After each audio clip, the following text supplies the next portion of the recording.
Si te importa tu pronunciación un poquito, seguramente habrás visto algún vídeo de pronunciación en YouTube, ¿no? Algo tipo cómo pronunciar la R, cómo mejorar mi entonación, cómo mejorar mi pronunciación en general, consejos de pronunciación para angloparlantes, lo que sea que tú creas que necesitas. ¿Pero esos consejos que has visto en YouTube son buenos de verdad? ¿O es solo gente que tiene tal vez muy buenas intenciones, pero no la suficiente formación como para darte información de calidad que tú puedas utilizar? Porque si hay una cosa que jode un montón cuando estás aprendiendo es hacer algo que no te funciona o perder el tiempo, porque puedes pensar que la culpa es tuya por no hacerlo bien o puedes pensar que eso no es para ti, que tú no vales para eso. Pues bien, hoy vamos a analizar consejos de pronunciación que han dado otras personas en YouTube a ver qué se puede mejorar o si tienen sentido en absoluto. Muy buenas, soy Miguel, profe de español y experto en pronunciación. Y como me paso el día entero hablando de pronunciación y corrigiendo la pronunciación de mis estudiantes, es lo único que hago, me siento en la obligación moral de explicarte qué cosas se pueden mejorar en los consejos de pronunciación de YouTube. Vamos al primero. Por si no lo conocías, este es Connor de Breakthrough Spanish. Es un crack, es un experto en pronunciación también. Todo su canal va dirigido hacia angloparlantes que quieren hablar mejor y con más confianza.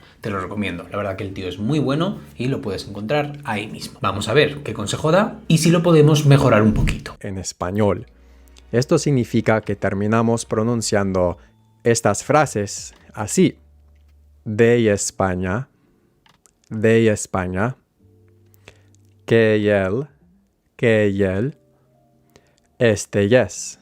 Esto es un clásico, algo que les pasa a muchos angloparlantes, es que tienden a hacer un diptongo después de una E, ¿no? Que en lugar de decir E, dicen ¿no? Algo parecido a una ey. O sea, aplicamos nuestro hábito del inglés de usar ese sonido invisible para conectar dos palabras.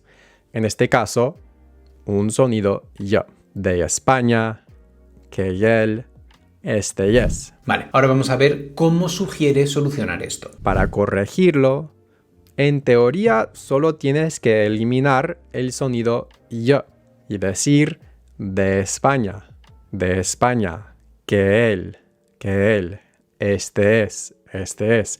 Pero en la práctica, cuando estás intentando hablar y pensando en 1000 cosas al mismo tiempo, en gramática y vocabulario y todo lo demás, no siempre funciona. Vale, el consejo es bueno, pero hay un detalle que creo que podríamos cambiar, porque puede facilitarle la vida a muchos estadounidenses o muchos angloparlantes.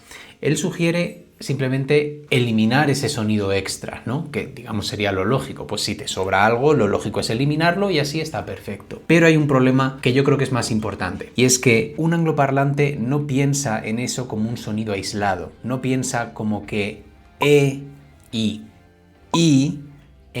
cuando dicen de España, no piensas en eso como dos sonidos aislados, sino como uno solo. Porque en inglés eso funciona como uno solo, ¿no? Es un diptongo, un golpe de voz. Entonces, tal vez, en vez de pensar en eliminar ese sonido, del que muy probablemente no sean conscientes, tal vez no son conscientes de que lo están produciendo, deberían cambiar EI por E, que es una E diferente a la que tenemos en inglés. Entonces, cambiamos un diptongo por una E pura en español. Ese sería el consejo que daría yo. Porque aunque los hispanohablantes escuchemos estas combinaciones como de y España en dos sílabas diferentes, para un angloparlante, en su cabeza, esa I, esa Y, va en la primera sílaba, forma parte de lo primero. Entonces, que el hecho de que nosotros lo percibamos de una manera no quita para que la persona que lo está produciendo lo perciba de otra. Entonces, ahí es donde hay que trabajarlo. Esa es mi opinión. Igualmente, Connor en el resto del vídeo explica con más detalle cómo poder hacerlo y, por supuesto, sus vídeos son fabulosos. Ya le he analizado en algún momento su acento, su pronunciación, y es un canal de YouTube que te recomiendo 100%. Si eres angloparlante, sigue a Connor. Seguimos con fácilmente mi persona favorita del mundo del español. Esta es Claudia, de Clases con Clau, también experta en pronunciación y en gramática. Pues aquí no he elegido gente que no sabía nada, ¿no? He elegido gente que da buenos consejos. Básicamente todo lo que diga esta tía lo puedes seguir. O sea, es muy improbable que cometa un error en un vídeo, que dé un consejo que no tenga sentido. La conozco muy bien, muchas veces trabajamos juntos y me consta que es brutal. Entonces te recomiendo también suscribirte a su canal porque es una bestia. Pero vamos a ver si el consejo que nos va a dar es óptimo o se le puede apretar un poquito más. Empiezas practicando de forma exagerada, ahora, para que luego no tengas que exagerar tanto, ya que hablamos rápido, y puedas decir ahora. Entonces, para mejorar nuestra pronunciación, podemos escuchar, sí, es importante y nos va a ayudar, podemos observar también, pero un factor clave es entrenar la memoria muscular, entrenar nuestra memoria muscular. Vale, pues aquí lo que está explicando es que cuando estás aprendiendo a hacer sonidos nuevos, cuando estás aprendiendo a combinar sonidos, tendemos a sentir que es algo muy exagerado, ¿no? Pues sientes que tus músculos se mueven más de lo que se mueven los de los nativos, que es algo muy incómodo, es algo muy raro, y su consejo es trabajar la memoria muscular. Pues obviamente esto tiene muchísimo sentido, todo el fundamento del mundo. Utilizas músculos diferentes para hablar en tu idioma que para hablar en español, y esto es así. El consejo es 100% correcto, pero le podemos añadir algo para que tal vez sea un poquito más aplicable o para que tengas por lo menos el siguiente paso. Y es que, aunque tú trabajes la memoria muscular, aunque tú trabajes de forma exagerada en estas combinaciones, lo mejor que puedes hacer es tratar de aislar cuál es la diferencia entre lo que haces en español y lo que haces en tu lengua materna. De esta manera conseguirás hablar de una forma un poco más natural, se sentirá menos forzada y pues tú podrás ejecutarlo sin cansarte tanto, porque al principio sí o sí te tienes que cansar, tienes que estirar, tienes que apretar, vas a experimentar sensaciones que no experimentas cuando hablas en tu idioma y eso lo tienes que pasar. Pero después, para no tener que exagerar siempre, lo que te recomiendo es eso, ir un pasito más allá, un análisis un poquito más profundo para que puedas ir comparando solamente los detalles. Y así es como conseguirás hablar español sin tener que hacer esto, que es lo que hacen muchos profesores extranjeros en sus clases. Y no es realista, no es como hablamos los nativos, esta gente no ha hecho el trabajo que debería. Antes de seguir analizando los dos consejos que nos faltan, te quiero dar un apunte, y es que seguramente te habrás dado cuenta de que para trabajar en la pronunciación lo más importante es trabajar en el análisis, mucho más que en la producción. Es decir, es más importante que trabajes en aprender a escuchar tu acento que trabajes en aprender a mover la lengua. Eso es mecánico, eso es muy sencillo, lo otro es lo que cuesta más tiempo. Y el mejor consejo, el mejor método, la mejor técnica que te puedo dar es que hagas un test de pronunciación personalizado para que tú sepas exactamente qué rasgos tiene tu acento y que aprendas a identificarlos y a modificarlos. Y esto lo puedes hacer en 3 minutos totalmente gratis en el enlace de la descripción. Con esto ya podrás arrancar y dar tus primeros pasos en la reducción de acento. Esto es lo mejor que te puedo recomendar. Vamos con el consejo de César. Creo que César tiene el podcast para estudiantes de español más grande, más importante de todo el mundo. Por lo menos es el que más nos gusta, yo creo que a casi todos. Entonces es un tío al que deberías conocer, seguramente ya lo conozcas, ya habrás escuchado su voz en algún capítulo del podcast de alguien más y pues es un tío que sabe mucho de todo. Entonces, obviamente también te recomiendo que te suscribas a Spanish Language Coach. Pero vamos a ver si el tío de los podcasts da buenos consejos de pronunciación. Una técnica que puede ayudarte a mejorar todo esto que hemos visto es el shadowing. El shadowing, nuestro gran enemigo en este canal. Si me sigues desde hace tiempo, sabrás que más o menos cada 2 vídeos me cago en el shadowing públicamente. Entonces vamos a ver qué dice César y vamos a ver si tiene sentido utilizarlo en el día a día o no. Un mimo imita lo que otra persona está haciendo. Con la técnica de shadowing tienes que imitar y convertirte en la sombra, shadow, de la voz de otra persona. Tienes que escuchar a la persona en el audio y repetir palabra por palabra lo que está diciendo. Ser el eco de la persona a la que imitas. Vale. Está explicando cómo se hace el shadowing. Básicamente es imitar a la persona todo el tiempo, ¿no? Todo lo que tú puedas. Es una técnica muy efectiva para acostumbrarte al ritmo, melodía y entonación del español. Notar las palabras con más fuerza en cada frase. Fíjate en ese detalle. Ritmo, melodía y entonación. No ha dicho, con estos tu R sonará mejor, con esto tu pronunciación, tu articulación será mejor. Ha dicho ritmo, melodía y entonación, que son cosas que no tienen que ver con la producción de sonidos concretos. Y practicar el encadenamiento, ya que cuando hablamos las palabras se encadenan y no pronunciamos palabra por palabra de forma aislada. Vale. Y evidentemente lo más interesante que podemos sacar del shadowing es esto, ¿no? Con el ritmo, la entonación y todo podemos entender o podemos empezar a aplicar los encadenamientos de una forma un poquito más automática. Pero, vamos a llegar al pero enseguida. Es más fácil practicar esta técnica usando subtítulos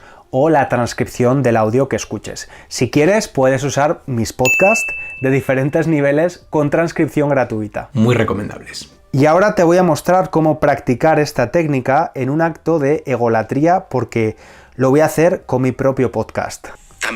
También cuestionar la validez de lo que pensamos. Porque pensamos mucha mierda. Vale, esto ya no me convence tanto. Si lo haces con algo que se está reproduciendo, no lo pausas o no lo repites, ahí es donde ya el shadowing ya no sirve para tanto. Es fácil que uno mismo pueda hacer esto en su lengua materna, con su propia voz. O sea, tiene sentido, lo que hace César tiene sentido, pero es como cuando te dicen que para tener mucho dinero tienes que invertir. Es una cosa que todo el mundo ha escuchado. La gente que tiene mucho dinero invierte, por lo tanto, si tú quieres tener mucho dinero tienes que invertir. Pero ¿cómo coño vas a invertir si no tienes dinero primero? Pues esto es lo mismo.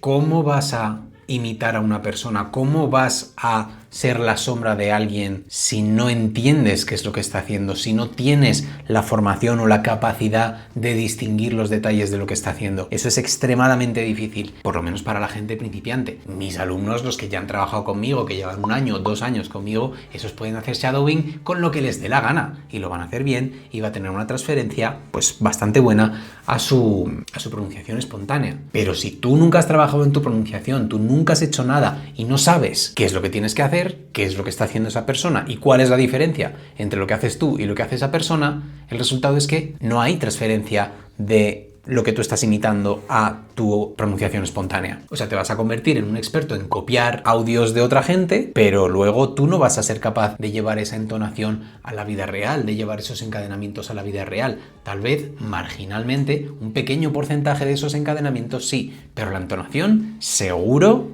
que no. Y la melodía, seguro que no. Porque si no entiendes por qué ahí sube, por qué ahí baja, ¿qué tiene que ver este contexto para que pase esto y este contexto para que pase esto otro? Si nadie te lo ha explicado, no sacas absolutamente nada del shadowing. Es algo que no te puede aportar nada porque no lo entiendes, no lo puedes aplicar. O sea, simplemente te dedicas a imitar. Pero es que la vida no es imitación, la vida es producción. Entonces, esa es la parte que no me encaja del shadowing. Esa es la parte que normalmente los profes no recomiendan, ¿no? Esa es la parte que se dejan en el consejo, porque César obviamente es un profesor de español que tiene toda la formación que se necesita, por lo tanto él sí sabe cómo hacer esto, él sí tiene las herramientas para hacer shadowing y sacarle provecho, pero tú, si nunca has estudiado pronunciación, si no tienes esa formación específica, no puedes sacarle ese provecho, no puedes exprimirlo. Vas a perder un montón de tiempo. Y esta es la herramienta o esta es la técnica con la que más tiempo se pierde trabajando en la pronunciación. Lo más importante es que cuando lo hagas pongas toda tu atención en los sonidos, en el ritmo, en notar qué palabras tienen más énfasis.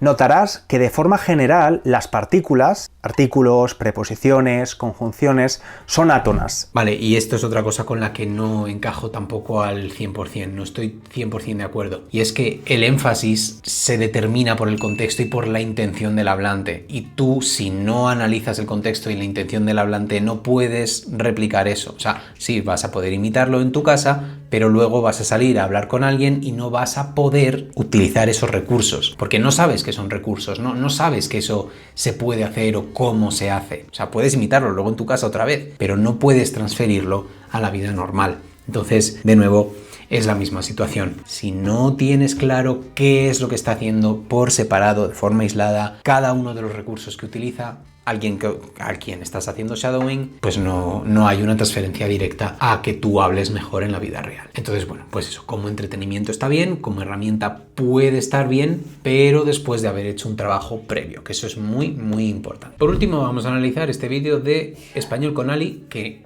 no la conozco de nada, nunca he visto un vídeo suyo, no sé quién es, o sea, para que no pienses que solo analizo cosas de mis amigos, ¿no? Y vamos a ver qué nos cuenta. O sea, este vídeo es cómo mejorar tu pronunciación en español. O sea, es algo que tú podrías buscar en YouTube, ¿no? Cualquiera podría buscar esto en YouTube. Pues vamos a ver si tienen sentido los consejos que da. De las vocales siempre sonarán igual. Excepto cuando no, pero de eso ya hablaremos. Vamos a comenzar con la A. La A la vamos a pronunciar como una A en la palabra father. Eso no. A ver, ¿cómo digo esto? Quiero ser justo, pero también quiero ser preciso. Esa palabra en inglés no se pronuncia así. Esa A no es la misma que la del español. O sea, no es father, sino fa. A. No es el mismo sonido, ¿vale? Hay un contraste, hay una diferencia. Y por supuesto, hay muchas variedades de inglés, muchas versiones de esta vocal. En Inglaterra es de una manera, en otra parte de Inglaterra es de otra manera, en Estados Unidos, en función del lugar, también es de otra manera. En fin, este consejo no vale para todos los angloparlantes, pero que yo sepa, no hay ningún lugar angloparlante en el que esa palabra se pronuncie con la A del español. Desde luego no con esa tensión en inglés. Ese sonido queremos replicar. Father, fa, a. Abres mucho tu boca para que salga el sonido a.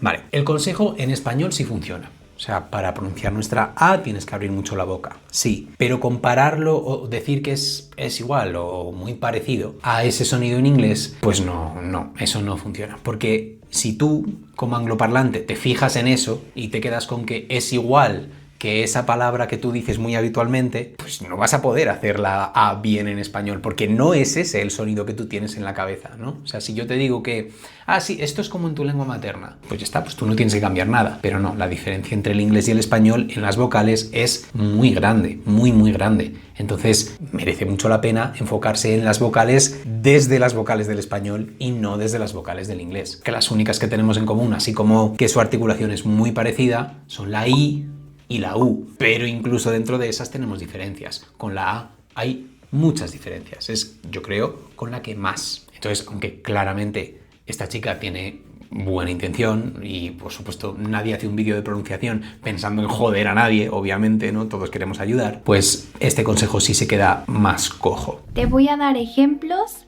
yo los voy a pronunciar y después tú los repites. La casa. Ahora tú. La tapa. Vale, bueno. El rollo escucha y repite, no soy fan porque para la mayoría de sonidos complicados para una persona, escuchar y repetir no es una buena técnica. Sí funciona para sonidos sencillos y bien explicados, como lo que ha hecho ella, ¿no? Pues que abres mucho la boca y aquí en sus ejemplos hace la tapa. Vale, pues está bien, ¿no? Porque tú te fijas en exactamente qué es lo que está haciendo con su boca y tienes una ayuda visual, además se le ve muy bien, para poder hacerlo tú igual. Eso está muy bien. Pero para los sonidos más complejos, sonidos que tal vez a una persona le generen más fricción o más, pues eso, más frustración, escucha y repite no es una buena técnica, no es un buen consejo, porque la mayor parte del tiempo la persona a la que no le sale el sonido no lo va a poder escuchar bien. Muchas veces no va a poder distinguir si está haciendo bien el sonido, si lo está haciendo mal, si es igual que el que está haciendo el nativo, si es diferente.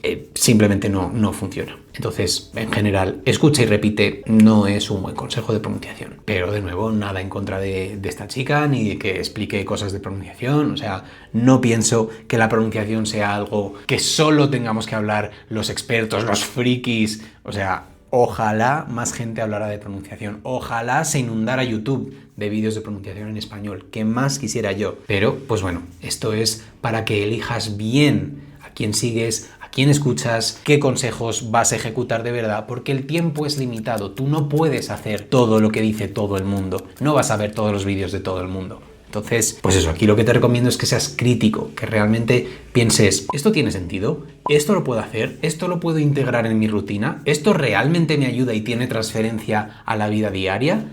¿Esto me acerca a mi objetivo? Y si la respuesta es no, que no lo hagas, que busques otra persona, que busques una opinión profesional, que tengas una llamada con un profe de pronunciación y que te explique. Que eso es muy fácil, joder, somos personas relativamente accesibles, estamos a un email de distancia. Entonces, Mi recomendación es esa. Para que aprendas a ser crítico, pues que preguntes a quien tienes que preguntar. Dicho esto, te recuerdo que lo más importante que tienes que hacer es un test de pronunciación para saber cuáles son tus rasgos, no los de alguien de tu lengua materna, sino los tuyos, y que a partir de ahí verás cómo todo se vuelve muchísimo más sencillo y más lógico. Y ya está. Espero que te haya ayudado, que hayas encontrado personas nuevas que te pueden ayudar con tu español, no solo con tu pronunciación, sino con todo lo demás, y nos vemos en el próximo vídeo.